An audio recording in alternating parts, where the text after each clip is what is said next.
मंदिर में शिव पार्वती का अंकन बड़ा मनोहारी है। कहीं शिव पार्वती आलिंगनबद्ध हैं तो कहीं चौसर खेलते हुए, कहीं कार्तिकेय गणेश के साथ परिचारिकाओं से घिरे हुए दिखाए गए हैं। पार्वती कहीं वीणा बजा रही हैं, कहीं शिव से ग्रंथ प्राप्त कर रही हैं। ग्रंथ अर्थात पुराण। एक जगह शिव पार्वती का पाणी ग्रहण हो रहा है। स्वरूप अत्यंत भव्य है, दृष्टि एक दूसरे के प्रति स्नेहपूर्ण। पार्वती की शरीर रचना त्रिभंगी है। उनके शरीर की लोच और उनकी दृष्टि नववधू के संकोच को दर्शा रही है। शिव का बायां हाथ पद्मवाहिनी पार्वती के कंधे पर, जटा मुकुट से शोभित शिव पार्वती के मध्य विवाह वेदिका, पुरोहित के रूप में ब्रह्मा कन्यादान करते हिमवान।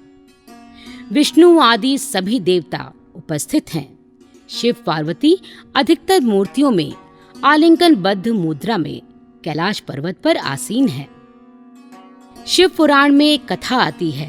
एक बार शिव अपने निवास कैलाश पर्वत पर मानसरोवर के पास पार्वती के साथ विश्राम कर रहे थे।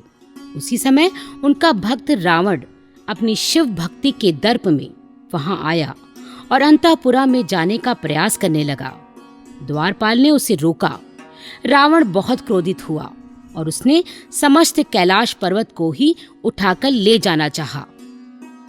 कैलाश को उठाने की चेष्टा में रथ रावण का अंकन यहाँ बड़ा प्रभावोत्पादक है। उसकी भंगिमा देखने योग्य है। शायद वह कैलाश को हिलाने में समर्थ भी हुआ, क्योंकि यहाँ दिखाया गया है कैसे पार्वती भय के कारण शिव के पास सरक आई हैं। शिव तो सब कुछ जानते थे। उन्होंने रावण के दर्प का नाश करने के लिए अपने बाएं पैर का अंगूठा पृथ्वी पर टिका दिया और रावण अनेक प्रयत्न के बाद भी कैलाश को न उठा सका। ऐसी ही एक अन्य कथा में एक अन्य जगह स्वयं शिव ने रावण को उकसाया कि वह कैलाश पर्वत को हिलाए। पार्वती शिव से अप्रसन्न थीं। शिव चाहते थे कि वह उनके समीप आए। रावण ने पर्वत हिलाया। पार्वती भयग्रस्त होकर शिव के समीप आ गईं और उन्हें आश्चर्य से देखने लगीं कि ये कैसे संभव हो गया। पर्वत हिलाने के श्रम से चेष्टारत रावण की भंगिमा देखने लायक है। यहाँ शिव के 4 हाथ हैं। यह अंकन रामेश्वर गुफा में भी है। कैलाश मंदिर में एक मूर्ति और भी बहुत सुंदर गढ़ी गई है। वह है गंगाधर मूर्ति। गंगा की मूर्ति दर्शनीय है। दीर्घ, सुडौल, मांसल शरीर, तिरछी और सूक्ष्म कटी, सुनियोजित शरीर योजना सब मिलाकर एक दैवीय सौंदर्य का आभास देती हुई। उनकी कमर का ऊपर का भाग स्त्री का और नीचे का भाग बहते हुए जल का आभास देता है। भगीरथ एक पांव पर खड़े होकर तपस्यारत है। शिव की जटाओं में समाकर गंगा का अवतरण पुनः धरती पर होता है। सगर पुत्रों को तारने के लिए शिव के दाहिने हाथ में खुली जटा है।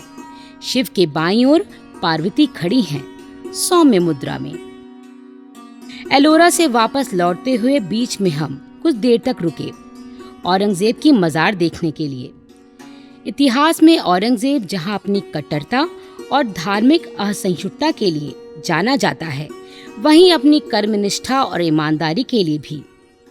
वही एक ऐसा बादशाह था जिसने इस्लाम धर्म का पालन करते हुए अपने लिए कोई मकबरा नहीं बनवाया। औरंगजेब को अपने पीर के पास जाकर बहुत शांति मिलती थी, इसलिए उसने अपने पीर के पास ही अपनी कब्र बनवाने का फैसला किया। औरंगजेब टोपियां सीकर और कुरान लिखकर अपना गुजारा चलाता था। मरते समय उसके पास कुल 5 रुपए 12 आने जमा थे। उसने कहा कि इन पैसों से ही मेरी कच्ची कब्र बनवाई जाए।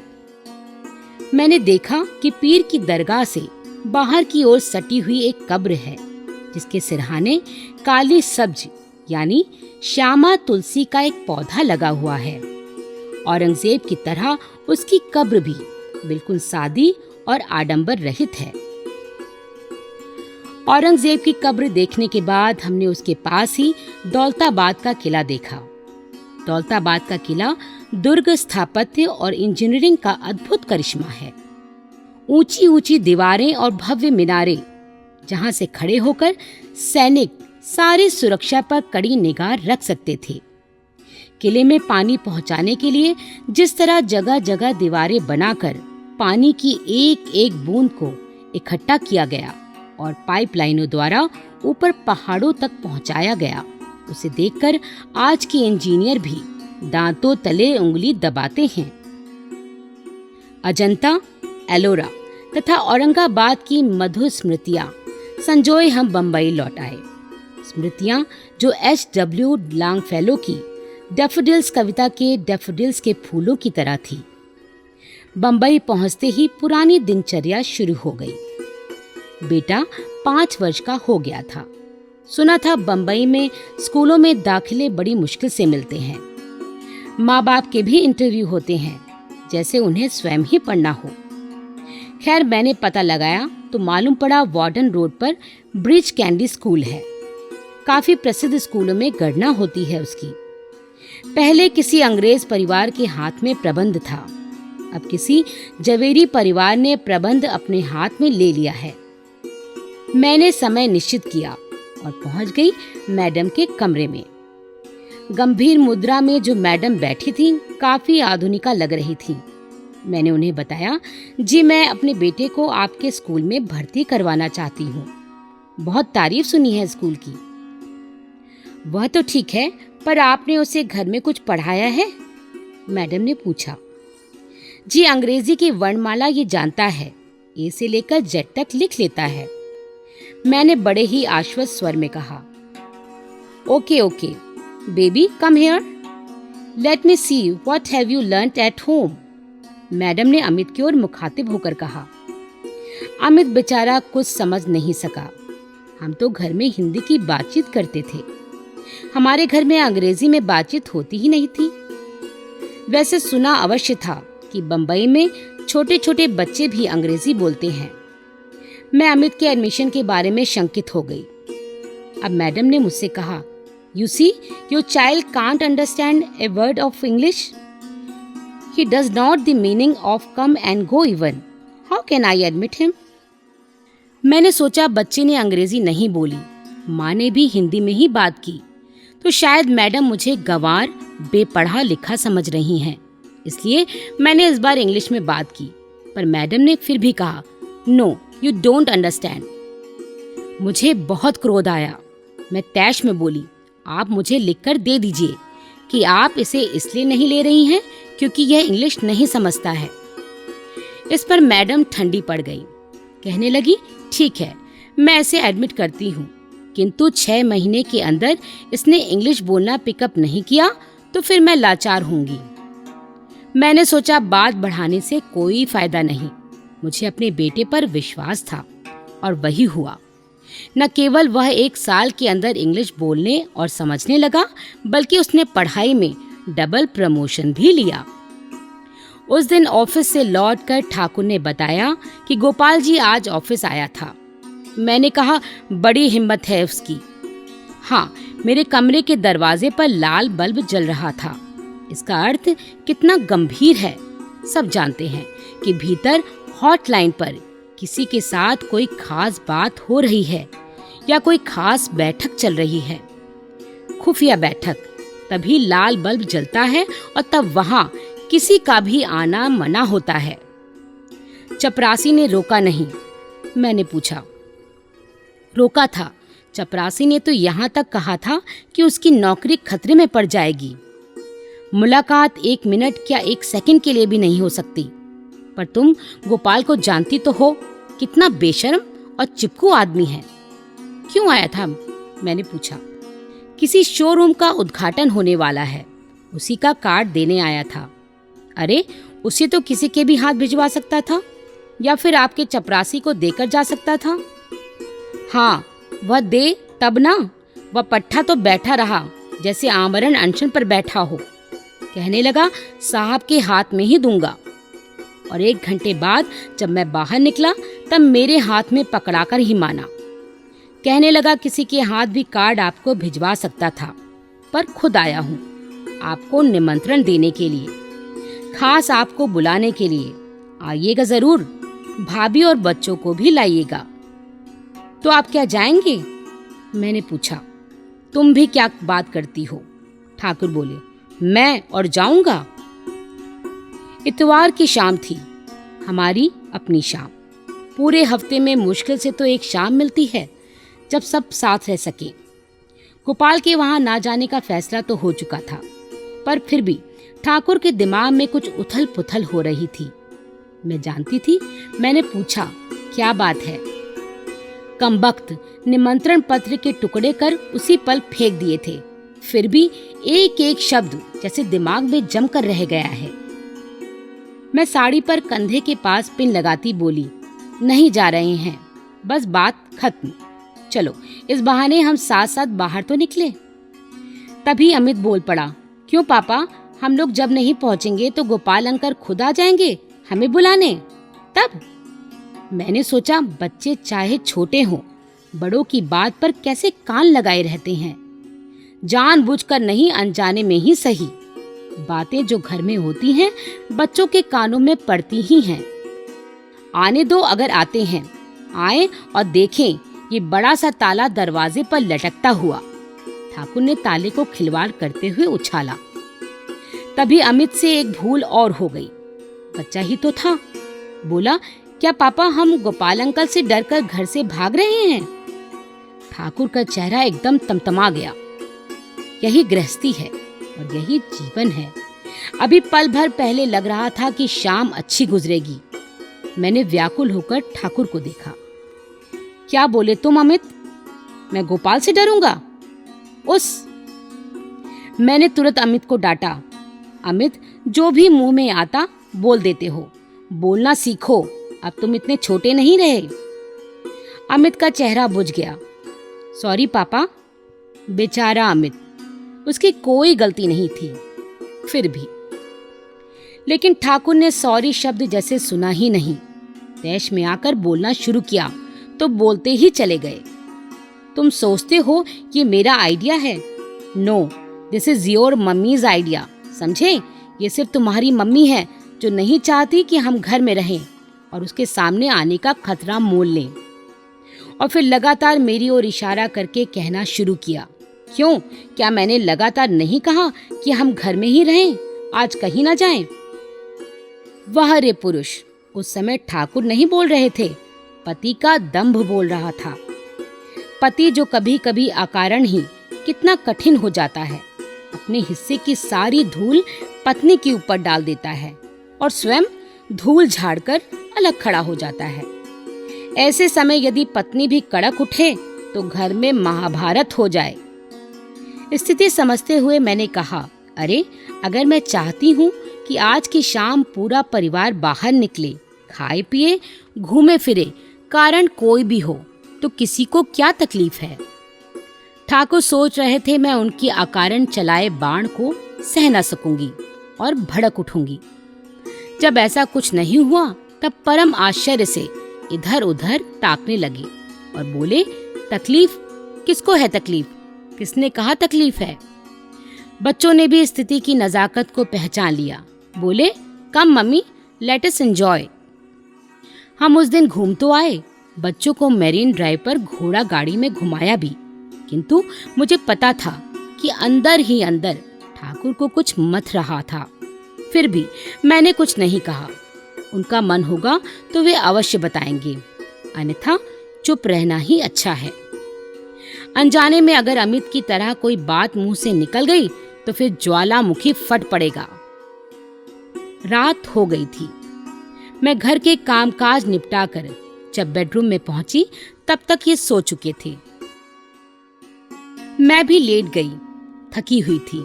लेटते ही नींद आ गई। कितना समय बीता जानती नहीं। अचानक आधी रात को नींद खुल गई। धीमे से नहीं, हौले से नहीं, अचानक खुल जाती है मेरी नींद। जब घर के किसी कोने में कोई आशंका चमगादड़ की तरह औंधी लटक रही होती है तो भय से अपनी दोनों आंखें खोल दी। सुना, कटकिट कटकिट। मेज पर रखी अलार्म घड़ी के रेडियम लगे आंकड़े और सुइयां अंधेरे में चुपके चुपके चमचमा रही थी। घूमकर देखा ठाकुर बिस्तर पर नहीं थे। मैं हड़बड़ा कर उठ बैठी। सोचा कहाँ गए होंगे। उठकर ड्राइंग रूम में आई तो देखा काम में लगे हैं। मैंने कहा रात के 3 बजे हैं, क्या नींद नहीं आ रही है? कब से जाग रहे हो? पता नहीं, इन्होंने हौले से कहा। लेकिन क्यों? मैंने पूछा। मुझे अमित की बात भूल नहीं रही है। ठाकुर बोले, गोपाल जी वाली बात? मैं फिर बोली, हाँ। ठाकुर ने उत्तर दिया, तो इसमें ना भूलने की ऐसी क्या बात है? अगर तुम सोचते हो वह गलत काम करता है और छिपाने के लिए ही तुमसे दोस्ती बढ़ाना चाहता है तो उसके पीछे लगा दो अपने किसी ऑफिसर को, सब बात सामने आ जाएगी। मैंने सुझाव देते हुए कहा, वह तो मैंने जाने कब से लगा रखा है। परेशानी ये है कि उसकी आदतें कुछ कहती हैं, फाइलें कुछ कहती हैं। इन्होंने उत्तर दिया।